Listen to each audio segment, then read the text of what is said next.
Welcome to Jill Cameron Creations. Don't forget to hit the subscribe button so you don't miss a single video.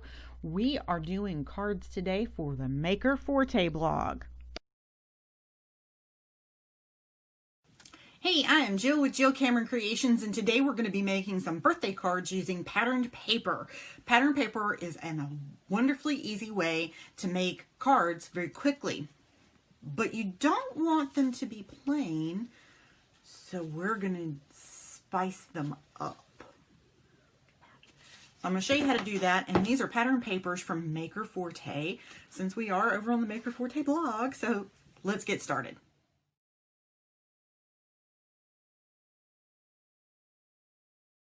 It has this beautiful cardstock, and it's a 6x6. They're individual pieces of patterned papers, and they coordinate with the stamp sets. The name of the patterned paper is Rosy Days. It has a smooth finish, super smooth finish to it. And what I thought we would do today is actually create really easy, really quick, but still coordinated birthday cards. What I'm going to do with this first piece of patterned paper is I'm going to fussy cut this out. Just because a piece of patterned paper has a pattern all the way around it or in several different spots, that doesn't mean you have to use the entire piece of patterned paper. I loved the flowers that are on here, but I wanted to have more white space in my card. Don't be afraid of white space either. White space is amazing. So all I'm doing is fussy cutting around this big floral image on here. And notice that when I'm fussy cutting, if you've never fussy cut before, hold your scissors in your dominant scissor hand and keep them fairly straight. Don't bend your wrist in that on the scissor hand very much. Instead, turn your paper with your non-dominant hand. Really be able to get down in those crooks and little niches and all that kind of stuff. It will help you do that. It'll also help the fatigue from your cutting hand. Of course, you're going to move your cutting hand. That's pretty much a given. But make sure that you are turning your paper and not your scissors most of the time. It'll just, that fatigue, if you're doing a lot of fussy cutting, will be a lot less. So I'm just going to cut around all of these little floral elements on here, and then I'm going to adhere this to a top folding note card. Very simple. Now once that's finished, don't forget that the big thing about fussy cutting and what makes it look completed is to actually put a black line around it. And all I did was I flipped my image over and I took a pigment marker. This is a Zig Writer, but it is a pigment marker. The ink in it is actually pigment, and mine's really old and it's running out. I need to get a new one because they still make these. I've had this thing forever and I love it. It lasted forever. But you want to get that and run around the very edge of your image. That way it looks like it was actually printed that way instead of showing that white core on your paper. Super simple trick. So now I'm just going to glue this down flat to the paper, to my card base. I'm not popping this up with any foam tape or anything like that. I'm just going to glue this down. I'm using Nuvo liquid adhesive. This is the advanced deluxe, whatever it is. Nuvo liquid adhesive. I am hanging off one side of this flower because it's slightly too big, but also across the bottom. I kept that left hand corner up against the paper edge of the card front there. So all I'm going to do is flip this over, and I'm going to pull out my paper trimmer here, and I'm going to slide it up to the top so I have that nice even edge at the top, and then I'm going to turn it around and I'm just going to trim off those pieces. Ta-da! Now my card is nice and square and I don't have anything hanging off of it. If you can't do that with your paper trimmer, grab a pair of scissors and do that. So we're going to set this off to the side. We're going to put all of our sentiments on the front of our cards at the very end. Now, for this particular one, I love this bold flower image. I really love the color of it. So what I'm going to do is I'm going to mark on the other side of the paper where I want it. I wanted the white scalloped edge of the stripes that are in the background. I wanted that edge of the paper and that big bold white flower that's in there. So I'm literally just marked it on the back side, and then I'm going to flip this over. I'm going to put some silver glitter paper along the edge of it. And this is that glitter paper that doesn't rub off on everything. So it's that glimmer paper, I think is what they call it. So, or what it's called, not what they call it. Anyway, I'm just going to run a little line of adhesive down the the side that I want the strip on. I'm going to put my strip down on the mat, and then I'm going to lay my patterned paper over top of it. That's the easiest way that I know to add a strip like that on the back side. And then I just flip it over and make sure that it's nice and straight, and I'll let it dry for a minute, and then I'll trim off that little piece on the end there. Super, super, super simple. And we're going to pop this up with some foam tape, like I said, and pop that over on the black panel, and that's it. We'll add a sentiment at the end. All of my sentiments are exactly the same. They are happy birthday, and they're going to be from the stamp set that I showed at the beginning, and that was the easy watercolor stamp set that has like super simple watercolor background images and a couple of different sentiments in it, and it's the happy birthday from that. And I'm using the same exact one on all of them.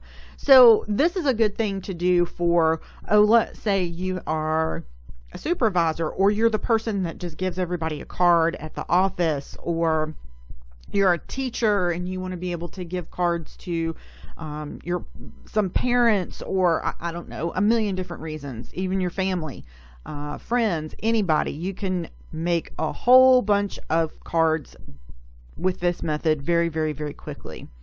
And we're going to snip off that little end there, and that's going to do it for this particular panel. I had to trim the bottom of this particular panel off because it was a little bit hanging off the end of the black. So even though I had foam tape behind it, I can still use it in my Tim Holtz paper trimmer. Absolutely love that. Now we are going to take this 80s inspired piece of patterned paper, and that's why I chose this particular side of the patterned paper, is because it is very 80s inspired. We're going to use a distress embossing marker, and I'm going to outline all of the flowers and leaves that are on here, and then we are going to heat emboss it with rose quartz. Now the rose quartz embossing powder has more of a texture to it than it does a color. It doesn't necessarily like get shiny, I guess is what the term I'm looking for, like other embossing powders do. So don't look for it to do that. It just gives it a bit of a texture, and it's really, really pretty, and I love the overall effect. So I'm just going to continue to do this. No, you don't have to watch all of it, but I do it on the big white leaves, and then I have there's some outlines on here as well, and I'll go ahead and do the same process on those. I hit this with my heat tool and melted all of the embossing powder, and heat set it, and then I'm going to trim this panel down a little bit, and you can actually, I get 2 for the price of 1 out of this particular one. You could technically get 3 out of this the way I cut the paper. So at first I thought, oh hey, I'm just going to do this as a solid piece in the background and then add a piece of cardstock over top of it or something, but I decided against it. I had some pink that actually matched the embossing powder, and that's where I was going to go with the color that I wanted to go with here. This reminds me so much of an 80s restaurant. It kills me. It looks like the background in a lot of 80s restaurant in the booths that they had. That's what it reminds me of. Anyway, so I thought I was going to go and do this, and then I decided I really didn't like that. So I'm going to put that pink behind it, and I'm going to add a black strip, but I'm going to cut this at an angle, and that's how I'm going to get 2 for the price of 1 out of this particular panel. But I still have the strips that are over there that I cut off before, so I still have another 3, maybe 4 cards that I can get out of this particular one. Now, I'm going to show you a mess up. When you are cutting a strip of cardstock from to put at an angle on your card, don't forget that you need to cut it from the long end. I actually cut this from the short end first, and I was like, oh, well, that's just not going to work. Because I'm putting it at an angle, it needs to be a little bit wider than that so that it goes all the way across. Learn from me. Cut from, I'm using a piece of black cardstock that I had previously cut some things out of. No problem. You know, you'd be able to get more use out of that cardstock. See, I cut it too short. There we go. So, lesson learned. Go back, cut from the long end. I still had enough, and put that strip on there. Now this is the other way. Instead of doing the short end on the mat and gluing the back and putting it over it, I'm actually going to do this the opposite way that I did it the first time. This is just as easy as the other way, but for some reason, when I do the glitter papers, if I don't do it the way that I did it with the glitter paper the first time, I get them all crooked and I have glue all over everything. Don't know why. You know, sometimes your brain just doesn't work that way. Then I'm just going to take a pair of scissors and snip off the ends of this, and now I have my black border on here, and we'll go back and add the sentiment in a little bit. And I'm just gluing this flat down. I'm not adding any foam tape behind it. The next card is probably my favorite card. The paper that these patterned papers are printed on, and how they are printed, allow you to be able to foil them. All you need is a laminator, your foil, and the patterned paper. This is absolutely a gorgeous flower, and I'm going to foil it with rainbow. When I cut my rainbow paper, I put it down on my mat, fancy side down, and then I just take my craft knife and slice it. I don't use scissors. I find that I waste lots and lots and lots less of my paper. I get straighter cuts, and it's just a lot easier to cut it that way. So now my laminator's been heating up, and most all of these papers you can laminate in some way. And I've been wanting to laminate something in a rainbow. I'm just going to take a piece of scrap paper.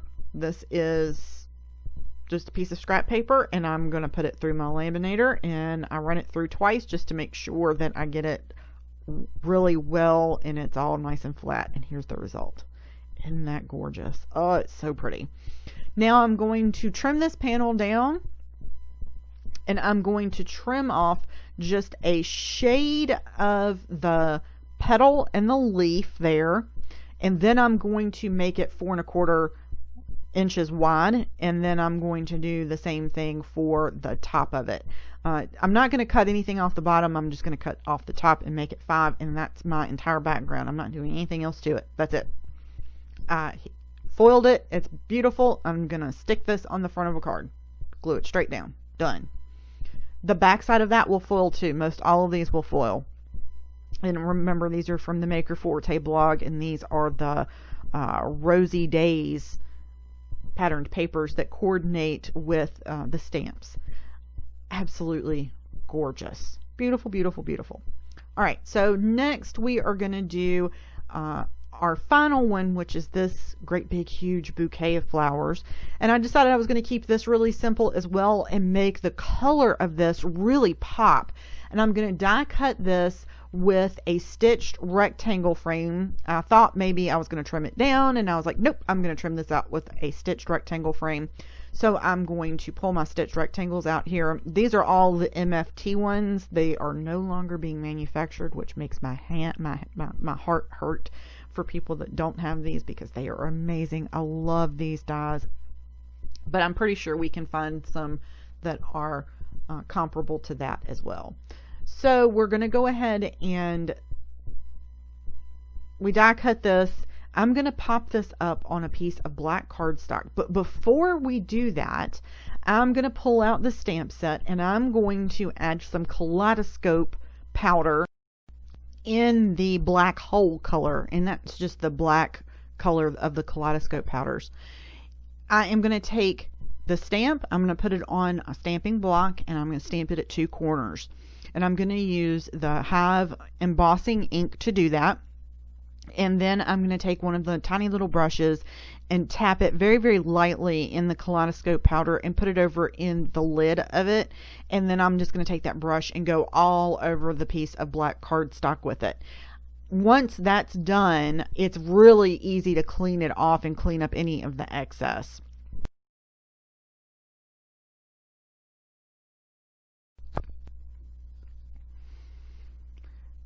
So I'm just going to ink up my stamp really well, make sure that it's nice and juicy, and then I'm going to stamp this down. If you ever have problems with any clear stamp that has this much surface area to it that's solid, add a piece like a foam mat behind your paper and stamp on it.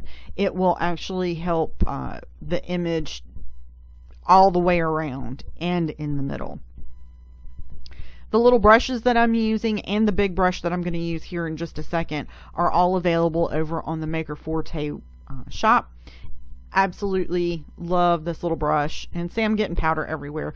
But notice I'm not dipping back in the big pot of it. I'm going in my lid where I put it down initially, and it's a teeny tiny amount, and I mean in a teensy tiny amount.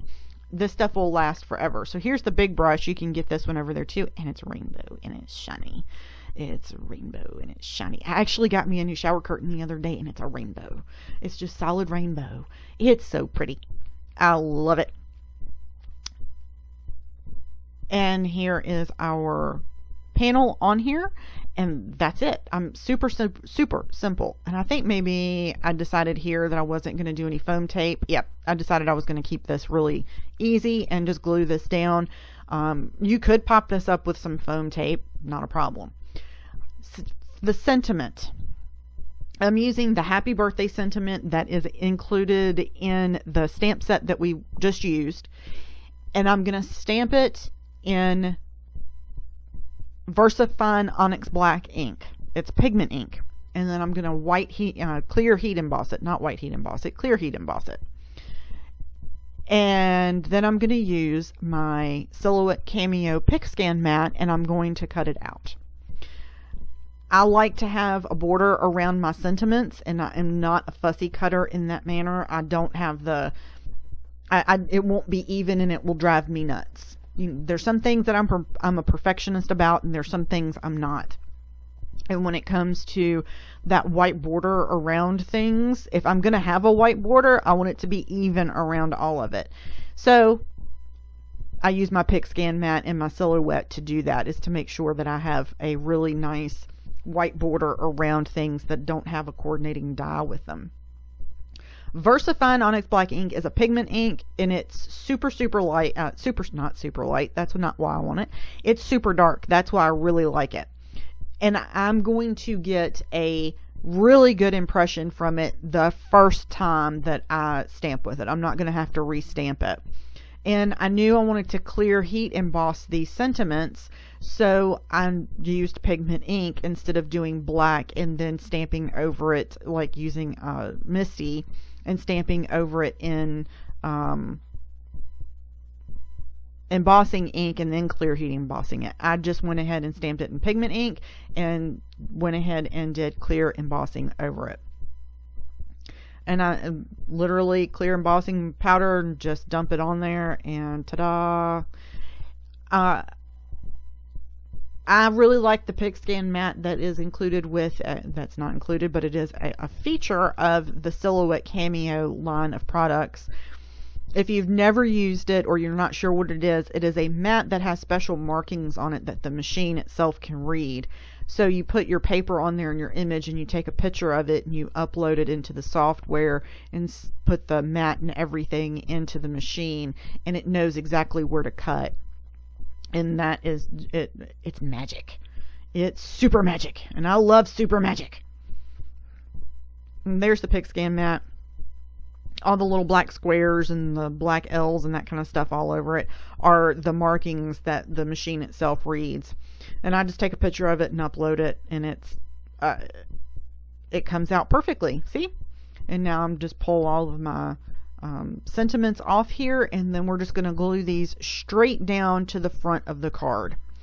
Thank you so much for joining me today. I greatly appreciate it. Don't forget to hit the subscribe button so that you don't miss anything at all. I will have the products I'm using linked below, so don't forget to head over to Maker Forte's website and grab your pattern paper so that you can make some absolutely amazing birthday cards or whatever card you need, and make them quickly. Add some foil to them bad boys. That's my favorite one. Absolutely love it. Okay, so thank you so much for joining me. Y'all have an amazing day.